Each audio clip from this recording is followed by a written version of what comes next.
오늘 함께 은혜 나누실 하나님 말씀은 마태복음 13장 47절부터 50절까지의 말씀입니다. 신약성경 22페이지에 있습니다. 길지 않으니까 우리 한 목소리로 같이 읽으시겠습니다. 시작. 또 천국은 마치 바다에 치고 각종 물고기를 모으는 그물과 같으니 그물에 가득함에 물가로 끌어내고 앉아서 좋은 것은 그릇에 담고 못된 것은 내버리느니라. 세상 끝에도 이러하리라.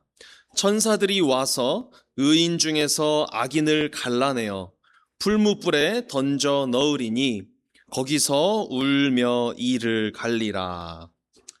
아멘. 네, 오늘은 비유 6번째 시간입니다. 그물 비유이고요.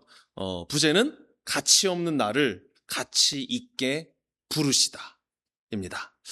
지금 몇 주 동안 비유를 계속 살펴보면서 그 중에서도 마태복음 13장에 있는 비유들을 쫙 연속으로 살펴보고 있습니다. 천국 비유죠. 씨 뿌리는 비유에서 시작했던 거 기억하시나요? 씨 뿌리는 비유에서 시작했고 가라지, 그리고 겨자씨와 누룩, 그 다음에 지난주에는 감추인 보화와 좋은 진주 장사의 비유까지 살펴봤습니다. 그리고 오늘 본문인 이제 이 그물 비유, 오늘이 그물 비유인데 이것을 끝으로 마태복음 13장의 천국 비유 미니 시리즈가 끝이 납니다. 예, 막장 드라마는 아니죠. 네, 아름다운 드라마입니다. 여러분, 이 비유들이 배치된 순서를 가만히 보면 진짜 신기합니다.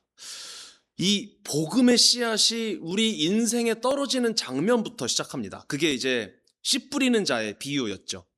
그리고 우리 안에 들어온 그 복음의 씨앗이 어떻게 은밀하게 싹을 틔워서 우리의 삶을 몰아가고 인도해 가는지, 그 트인 싹이 우리 입장에서는 우연히 발견한 보화와 같았지만 하나님 입장에서는 평생 동안 찾아다녔던 좋은 진주와도 같았다라는 사실, 그것을 우리에게 또 알려주셨습니다. 그렇다면 이 천국 드라마의 마지막 결론이 뭘까요? 이제 결론을 잘 맺어야 되잖아요. 아름다운 결론이 있어야 됩니다. 그리고 그게 바로 오늘의 이 그물 비유입니다. 그리고 이 그물 비유에서는 최종적인 결산, 그래서 어떻게 끝나느냐, 결말이 어떠냐, 심판이 나타납니다. 우리가 살아가는 이 세상을 보면 세상은 물론이고 교회 안에도 참 수많은 모순이 존재하죠. 교회라고 해서 항상 아름답고 좋고 행복하고 사랑이 넘치는 모습으로 모든 일들이 다 진행되는 것은 아닙니다. 알곡과 가라지가 분명히 섞여 있고요. 여러분의 눈에 보시기에 알곡과 가라지 말고요. 실제로. 네, 여러분의 판단, 우리의 판단은 믿지 마시고, 네, 실제로 알곡과 가라지도 섞여 있고, 하나님 보시기에 의인과 악인도 교회 안에 존재할 수밖에 없습니다. 교회라고 해서 다 천국 갈 사람만 있는 거 아닌 거 분명히 기억하셔야 됩니다. 그래서 때로는 우리가 이런 질문을 던지죠. 도대체 이 역사의 끝, 우리 교회의 끝은 무엇인가? 정말 하나님이 이 땅을 다스리시는 게 맞나? 정말 하나님이 이 교회의 주인이신 게 맞나? 이런 질문을, 그렇게 기분 좋은 질문은 아닌데 던질 때가 있습니다. 그런데 주님께서는 분명하게 선포하십니다. 이 바다 같은 세상에 던져진 이 그물이 가득 차서 해변으로 그 그물을 끌고 올라와서 최종 심판을 하게 될 그날이 언젠가 반드시 오게 될 것이라는 사실을요. 역사는 절대 우연에 의한 이끌림이 아니고요, 맹목적으로 흘러가는 것이 아닙니다. 오늘 이 그물 비유를 통해서 하나님께서 우리를 선별대라고 하는데요, 선별대 위에 세우실 때 우리가 과연 천국의 그릇에 담길 수 있는 진정한 가치를 지닌 사람이 맞는지, 그리고 그 가치의 기준이 무엇인지 그것을 확인하는 은혜의 시간 되시기를 간절히 원합니다.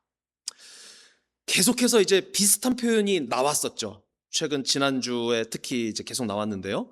천국은 마치 무엇과 같다. 오늘 이제 그 마지막 한번 보실까요? 13장 이제 47절이죠. 47절 말씀 같이 한번 읽어보시겠습니다. 시작. 또 천국은 마치 바다에 치고 각종 물고기를 모으는 그물과 같으니. 자, 아멘. 자, 한마디로 줄이면 천국은 마치 무엇과 같습니까? 그물과 같습니다. 그래서 그물 비유라고 오늘 말씀의 이 비유의 제목이 이건데요. 여기 등장하는 이 그물은 우리가 그냥 냇가에서 물놀이하고 막 할 때 하는 던지는 그 투망 같은 작은 그물을 의미하지 않습니다. 이거는 배 두 척이 양쪽에서 끌고 지나가는, 그런데 그냥 끄는 것도 아니고 바다 밑바닥까지 다 닿는 큰 그물을 끌고 지나가는 그러한 그물을 의미합니다. 그래서 예인망이라고 합니다. 이 그물이 한 번 배 사이에서 이렇게 쭉 배 두 척이 훑고 지나가면 그 그물의 범주 안에 있었던 물고기들은 큰 물고기, 작은 물고기, 무슨 색깔이 어떻든 모양이 어떻든 예외 없이 모두 다 그 그물에 걸려서 잡힐 수밖에 없었다고 합니다. 그래서 요즘 같은 경우에 그 저인망 어업이라고 하죠.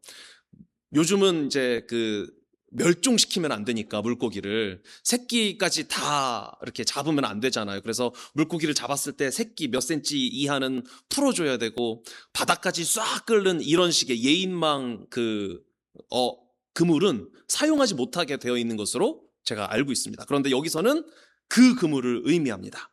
오늘 본문에도 보면은 각종 물고기를 모은다라고 하는데요. 이거는 여러 종류의 물고기를 모은다가 아니고요. 모든 물고기를 모은다라는 뜻으로 해석이 되어야 합니다. 자, 이것은 하나님 나라의 복음이 광범위하게 이 세상에 편만하게 전파되는 것을 의미합니다. 천국 복음은 부자나 가난한 사람이나 배운 사람이나 못 배운 사람이나 세상으로부터 인정받는 사람이나 인정받지 못하는 사람이나 다 가리지 않고 모두를 향해서 열려 있습니다. 조금 더 구체적으로 말하자면 이 그물은 교회를 의미합니다. 그런데 우주적인 교회 말고요. 우주적인 교회라고 하면 구원받은 사람들의 모임을 교회라고 하거든요. 그러나 visible church라고 하죠. 가시적 교회, 우리 다운스비 교회 같은 교회. 이 교회는 그 반대입니다.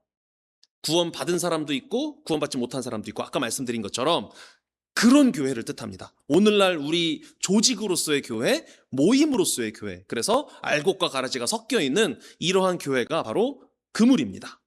자, 아주 특수한 경우를 제외하고는 교회를 가고 싶으면 다 갈 수 있죠.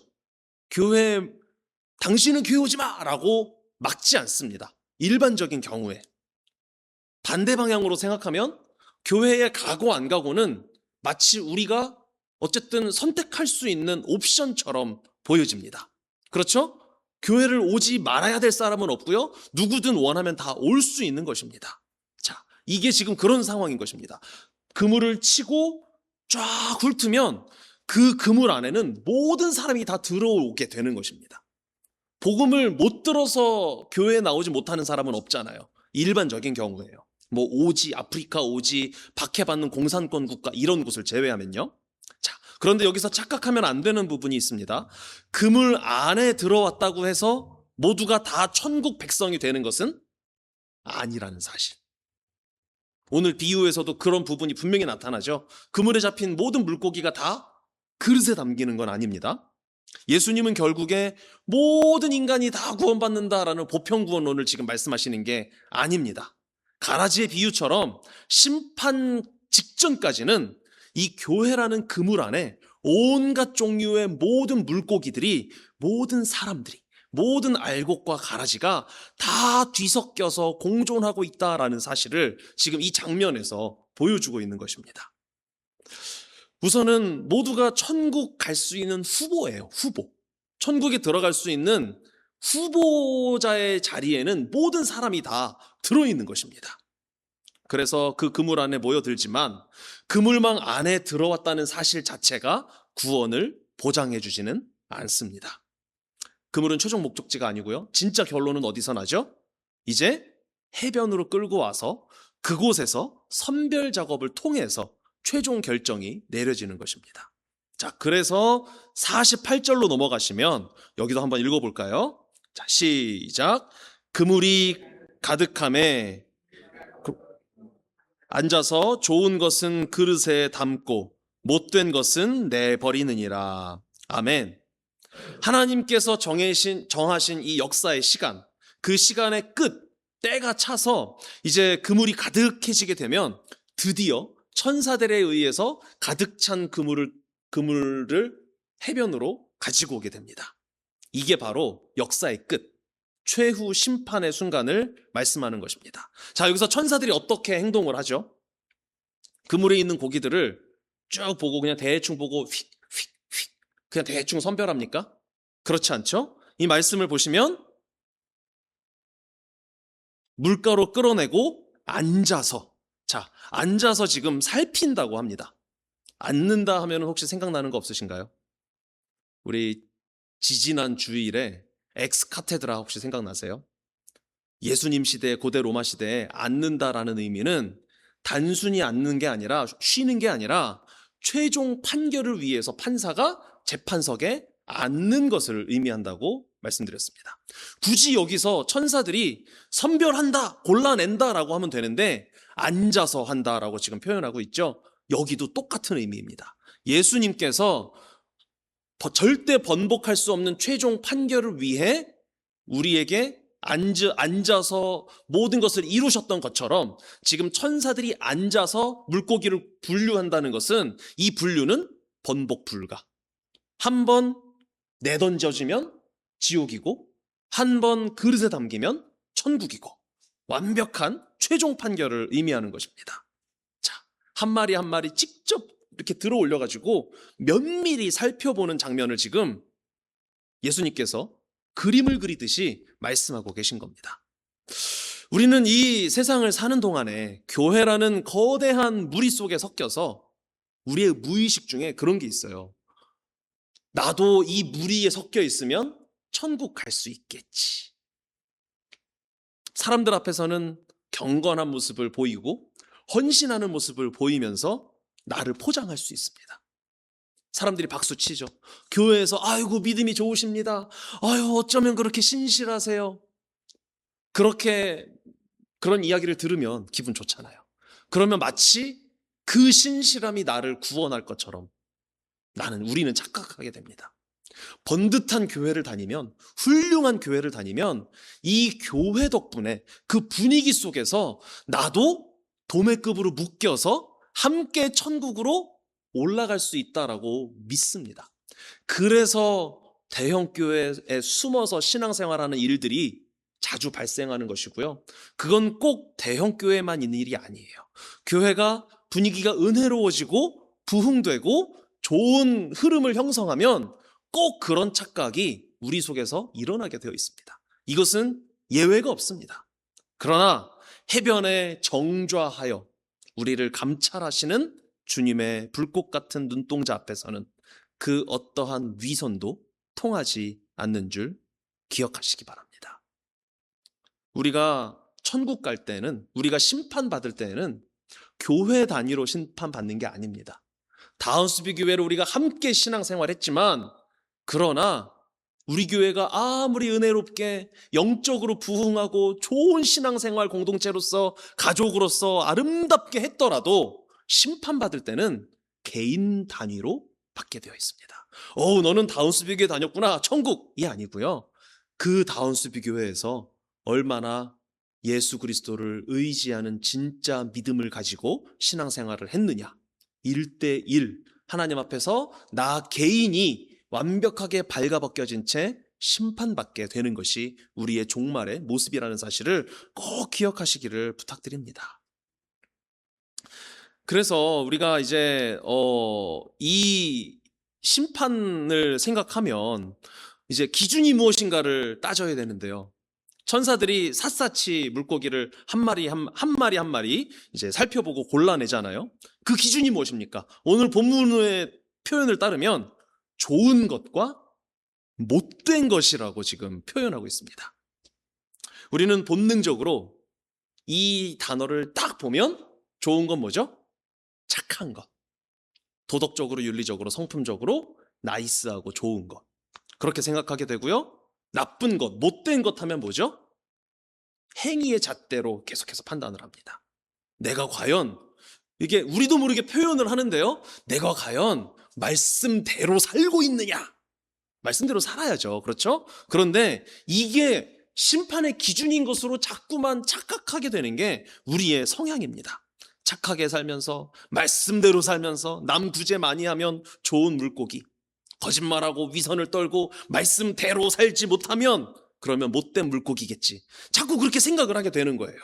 자, 그러나 여기서 못된이라고 번역된 헬라어, 이게 사프로스라고 발음하는 단어인데 뉘앙스가 조금 안 좋지 않나요? 사프로스, 뭔가 사라서 그런지 사악하게 저는 들리는데, 이것은요 단순히 성격적으로나 도덕적으로나 행위적인 결함이 있다는 의미가 아닙니다. 이 단어 자체의 정확한 뜻은 부패했다라는 뜻, 썩었다, 그래서 가치가 없다, 쓸모가 없다라는 의미를 가진 단어입니다. 상태죠, 상태. 어부가 팔 수도 없고요, 먹을 수도 없는 겁니다. 이 사프로스 상태에 있는 물고기는 딱 한 가지 옵션밖에 없어요. 그냥 버릴 수밖에 없는 겁니다. 쓸모가 하나도 없는 거예요. 뭐 꼬리 부분이라도 좀, 뭐 지느러미라도 좀 없어요. 그냥 완벽하게 썩어버린 겁니다. 무가치한 것입니다. 창조주가 보시기에 천국에 드릴 만한 가치가 단 하나도 없는, 1%라도 있느냐 없느냐의 문제가 바로 이 문제죠. 우리 자신을 솔직하게 하나님의 기준에 따라서 판단한다면 어떨까요? 우리 중에 스스로 하나님, 제가 살아간 모습이 그래도 하나님의 그릇에 담길 만한 가치가 있지 않나요? 라고 당당하게 말할 수 있는 사람이 있겠습니까? 자기 자신에 대해서 제대로 파악을 한다면요. 택도 없는 소리입니다. 우리 속을 뒤집어 보면 우리는 남보다 나으면 그 사람을 무시하면서 나도 모르게 교만해지고요, 내가 남보다 못하면 시기하고 질투하고 자책하고 나 스스로를 또 미워하고 사랑하지 못하는 그러한 죄악에 빠지게 되는 게 저와 여러분 우리들입니다. 틈만 나면 내가 내 인생의 주인이 되고 하나님이 하셔야 하는 모든 판단의 권한을 다 훔쳐와서 내가 마치 하나님인 것처럼 살아가는 그 인생이 예외 없는 우리 인간의 인생 아닙니까? 우리의 본질은 아무리 그럴듯해 보여도 속은, 본질은 부패해 있습니다. 이것을 전적인 타락의 상태라고 하고요, 오늘 본문에서는 못된 것, 사프로스의 상태라고 말합니다. 내 힘과 율법 지킴으로 좋은 물고기가 되고자 하는 모든 노력과 시도는 오늘 이 해변에서 발생하는 선별 작업 중에 처참하게 거부당하게 될 수밖에 없습니다. 이 상황에서 이제 깊은 절망이 찾아올 수밖에 없는 겁니다. 대체 나같이 뼛속까지 부패하고 쓸모없는 인생이 어떻게 천국 그릇에 담길 수 있는 존재가 될 수 있단 말입니까? 여러분들, 지폐 중에 가장 좋아하는 지폐가 어떤 지폐세요? $100짜리 지폐시죠. $100짜리가 제일 큰 거 맞죠? 뭐 체크 빼고요. 이 캐나다 $100짜리의 지폐가 성분이 뭐냐면, 혹시 고장로님 잘 아시나요? 이 그 정도까지는 아니신가요? 제가 찾아보니까 플라스틱의 일종인 폴리프로필렌이라는 성분이래요. 플라스틱의 일종이래요. 종이가 아니고요. 자, 이 $100짜리 지폐 요거를, 제가 있었으면 보여드렸을 텐데. 자, 이거를 재료 가격, 뭐라고 하죠? 원가라고 할까요? 이 지폐 원가는 20센트래요. $100짜리 지폐 한 장을 만드는데 20센트의 돈이 든다고 합니다. 자, 가치가 있나요? 가치 없죠. 사프로스입니다. 이걸 어디다 써요? 20센트짜리 종이 플라스틱 쪼가리를요. 그런데 이 $100짜리 지폐가 가치가 있는 경우가 있어요. 어떤 경우죠? 진짜 지폐라면 가치가 있겠죠. 가짜 지폐라면 딱 20센트짜리 가치밖에 하지 못할 거고요. 자, 그러면 이 100달러짜리 지폐처럼 생긴 지폐가 있을 때 이거를 진짜인지 가짜인지 구별하는 방법은 뭘까요? 지폐 상태가 얼마나 깔끔하고 주름이 없고 예쁘고 영롱한지를 살펴보나요? 외모를 보고 지폐의 진위 여부를 판단합니까? 아니죠. 지금은 문을 닫았지만 토이자러스 같은 곳에 가서 장난감 가게에 가서 가짜 어린이용 장난감 지폐만 찾아봐도 외모로만 보면 더 돈 같은 종이들이 많고요. 플라스틱들이 많고요. 돈보다 더 예쁜 것들은 즐비합니다. 반대로 10년 동안 시장 바닥을 돌아다니고 주머니에 넣었다 뺐다, 지갑에서 넣었다 뺐다, ATM 기계 들어갔다 나왔다, 사람들 손에서 막 왔다 갔다 해서 주름이 생기고 접히고 모퉁이가 찢어지고 보기에는 초라한 지폐라고 할지라도 그 지폐가 만약에 진짜 지폐라면 20센트 가치가 아니라 100달러의 지폐 가치를 그대로 가지고 있게 될 것입니다. 그렇죠? 진짜와 가짜의 차이가 뭐냐면요. 은행에서 일하는 사람이 진짜 지폐인지를 감별할 때 보는 것이 무엇이냐면 그 속에 들어있는 워터마크. 제조자인 은행이나 공장에서 진위 여부를 판별하기 위해서 새겨놓은 워터마크와 홀로그램, 이러한 것들을 통해서 이제 위조 방지선이라고도 하죠. 그거를 통해서 이 지폐가 진짜인지 가짜인지를 판가름하게 됩니다. 지폐가 아무리 더럽고 찢어졌어도 그 안에 국가가 보증하는 그 워터마크가 있으면 그 지폐는 100달러의 가치를 그대로 갖고 있게 되고요. 만약에 아무리 겉모습이 반듯해도 그 홀로그램이 없고 그 워터마크가 없으면 그 지폐는 20센트 가치도 하지 못하는 그냥 장난감 혹은 쓰레기에 불과하게 됩니다. 이게 바로 그 선별 작업에서 일어나는 놀라운 십자가 복음의 신비입니다. 천사들이 우리를 해변으로 끌어올려서 빛 가운데로 가져와서 우리를 살필 때 그들이 찾는 것은 이 물고기가, 저와 여러분의 겉모습이, 우리의 행위가, 우리의 삶이 얼마나 도덕적으로 올바랐는지, 얼마나 깔끔한 삶을 살았는지, 얼마나 올곧은 삶을 살았는지, 그것을 보고 진짜 가짜를 구별하는 것이 아니라는 사실입니다. 바리새인들처럼 겉으로는 빳빳하게 주름살 하나 없는 그런 인생을 살았을지라도 그 안에 하나님께서 새겨넣으신 워터마크가 없으면, 그러면 그 삶은 좋은 것이 아니라 못된 것, 내던져 버려지는 쓰레기통으로 가는 그러한 운명에 처하게 될 수밖에 없습니다.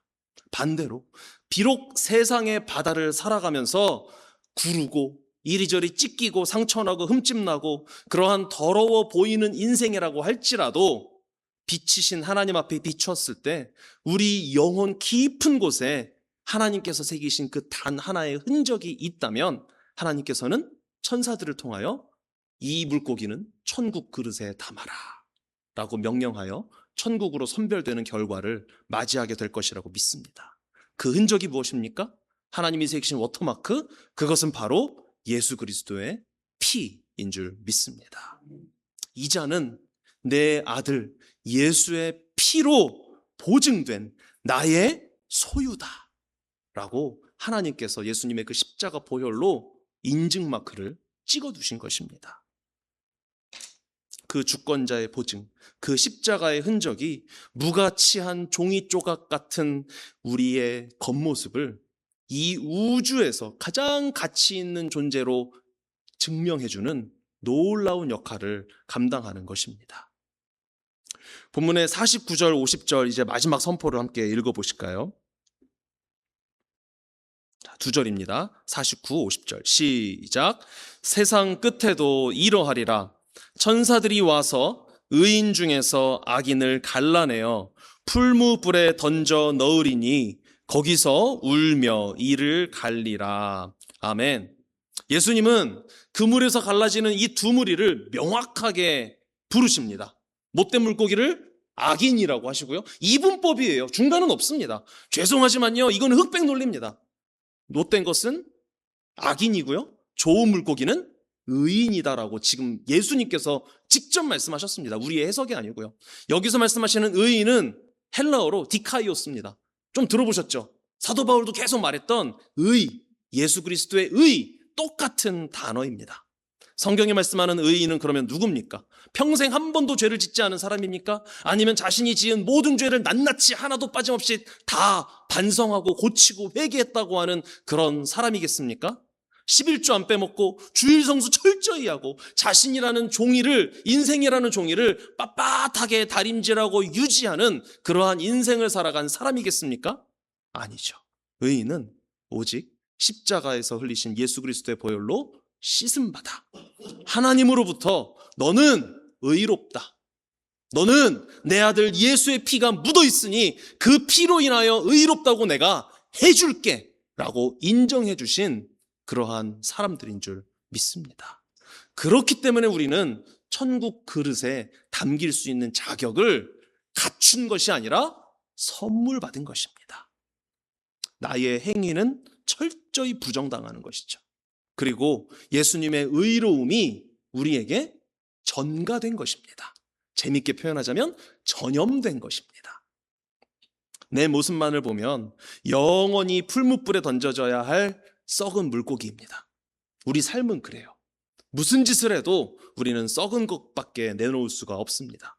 위조 지폐처럼 그냥 쓰레기통에 던져져야 하고요, 그냥 찢어버려야 하는 것이 저와 여러분의 인생의 겉모습입니다. 그런데 진짜로 완벽하게 의로우신 예수님께서 십자가라는 그 풀무불에 나 대신 던져지신 것입니다. 그래서 예수님이 우리가 당해야 하는 그 지옥 고통을, 그 풀무불에 태워지는 고통을 대신 당하신 것입니다. 그래서 우리는 무가치에서 버려졌어야 하는 우리가 천국 그릇에 고이 담기게 되는 놀라운 기적을 경험하게 된 것이죠. 이것이 그물 비유에 담긴 복음입니다. 우리가 천국 그릇에 담기는 이유는 딱 하나, 내 영혼 깊은 곳에 예수님의 십자가 보혈이 담겨 있기 때문임을 기억하시기 바랍니다. 우리가 내세울 것은 우리의 도덕, 우리의 윤리, 조금 바른 사람이고 조금 죄 덜 짓고 살아간다, 조금 그래도 법 잘 지키면서 살아간다, 큰 무리를 일으키지 않고 살아간다, 그것이 아닙니다. 오직 나를 덮어주신 예수님의 십자가 은혜만이 나를 가장 가치 있는, 하나님께서 보시기에 의인으로 만들어내시는 것인 줄 믿습니다. 말씀 정리하겠습니다. 사랑하는 우리 가족 여러분, 마태복음 13장에 이 천국 비유 미니 시리즈가 끝나는 이 지점에서 주님은 우리한테 심판날, 마지막 때의 그 순간을 드디어 보여주고 계시는 중입니다. 세상 끝날 모든 인생은 하나님의 특별한 명령을 받은 천사들의 면밀한 선별 그물 앞에 서게 됩니다. 이것은 믿는 자나 믿지 않는 자나 다 똑같이 경험해야 할 일입니다. 믿는다고 하는 자들 중에서도 믿음이 더 좋아 보이는 분들이나 덜 좋아 보이는 분들이나 예외 없이 모두가 다 그 선별 그물 앞에 서야 합니다. 그날을 생각할 때 여러분 어떠세요? 두려우십니까? 만약에 두려움이 생긴다면 그 두려움이라는 것은 경외감과 다른 것입니다. 진짜 막 두려워서 벌벌 떨리십니까? 그렇다면 어떤 생각을 가지신 거냐면, 내가 내 인생이라는 종이를 조금 더 빳빳하게 만들어 놔야 혹시라도 하나님이 나를 지옥불에 던지실 가능성이 줄어들지 않을까?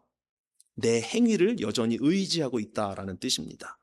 혹시 내 실력이 모자라서, 혹시 내가 회개를 덜 해서, 혹시 내가 신앙생활의 모습이 더 좋지 않아서 혹시 나를 풀무불에 던져버리시면 어떡하지? 이 불안감이 있으십니까?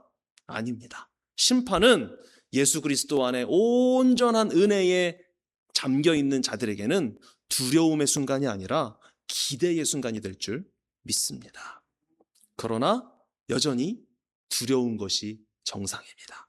왜냐하면 우리는 이 말을 듣고도 또 그래도 제대로 해야지, 제대로 하셔야죠, 그렇죠? 제대로 해야죠 하는 거, 기왕하는 거 제대로 해야 하나? 그러다 보면 또 내 행위를 의지하게 되는 게 우리들이거든요. 나의 쓸모없음과 가치 없음을 철저하게 인정하고 내 안에 찍혀있는 홀로그램, 워터마크, 예수 그리스도의 보혈만 굳게 붙든 자들에게 심판의 날은 세상의 거친 바다에서 건져져서 아버지의 영원하고 안락하신 그 품 안에 들어가는 가장 영광스러운 안식의 날이 될 것입니다. 그러므로 자꾸만 솟아오르는 불안감을 예수 그리스도의 십자가 보혈로 덮으시고 닦으시고 하나님이 주시는 평안과 평안을 누리실 수 있기를 간절히 원합니다. 오늘 내 힘으로 가치를 증명해 보려고 했던 그 율법의 짐을 다시 한번 함께 내려놓기를 원합니다. 그리고 아무런 가치 없는 나를 보혈로 덮어서 이 우주에서 가장 가치 있는 천국에 어울리는 의인으로 불러주시는 그 놀라운 은혜에 철저히 항복하시기 바랍니다.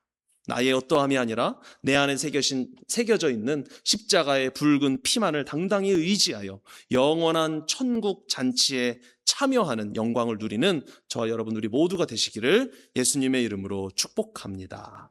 사랑의 주님, 저희들은 자신의 어설픈 행위와 공로를 저울질하며 나라는 지폐를 깨끗하게 다림질하면 천국 그릇에 담길 수 있을 것이라 착각하는 교만한 죄인들입니다. 내 열심을 다 짜내도 결코 천국의 기준에 미칠 수 없는 철저히 부패하고 쓸모없는 무가치한 존재임을 이 시간 다시 한번 깨닫고 인정하며 고백합니다. 주님, 이토록 흠 많고 찢겨진 쓰레기 같은 저희들을 의인이라고 불러주시니 참 감사합니다. 무가치한 우리를 살리기 위해 그 살을 찢어 거룩한 피와 생명의 워터마크를 우리 영혼 깊숙이 새겨주신 십자가 사랑을 찬양합니다. 우리의 노력이나 도덕적 가치가 우리를 구원한 것이 아니라 심판의 풀무불을 홀로 견뎌내신 우리 주 예수 그리스도의 의로움이 우리를 살려냈음을 다시 한번 기억하게 하여 주시옵소서. 구원을 얻기 위해 나의 의의를 증명하려 하는 율법의 무거운 짐을 조금씩이나마 벗어버리는 우리의 인생이 되길 원합니다. 오직 내 안에 새겨진 주님의 그 피 묻은 십자가 흔적만을 의지하여 세상이 줄 수 없는 참된 평안과 천국의 안식을 누리며 그 심판의 날을 기대하며 살아가는 저희들 되게 하여 주시옵소서. 우리의 유일한 가치이자 생명이 되어주신 우리 주 예수 그리스도의 이름으로 기도드립니다. 아멘. 여호와는 내게 복을 주시고 너를 지키시기를 원하며 여호와는 그의 얼굴을 내게 비추사 은혜 베푸시기를 원하며 여호와는 그 얼굴을 내게로 향하여 드사 평강 주시기를 원하노라.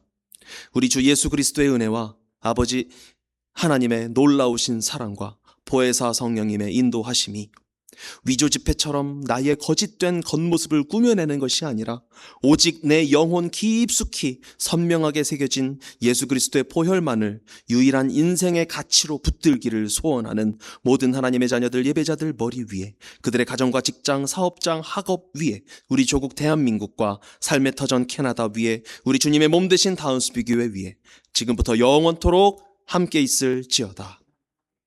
아멘.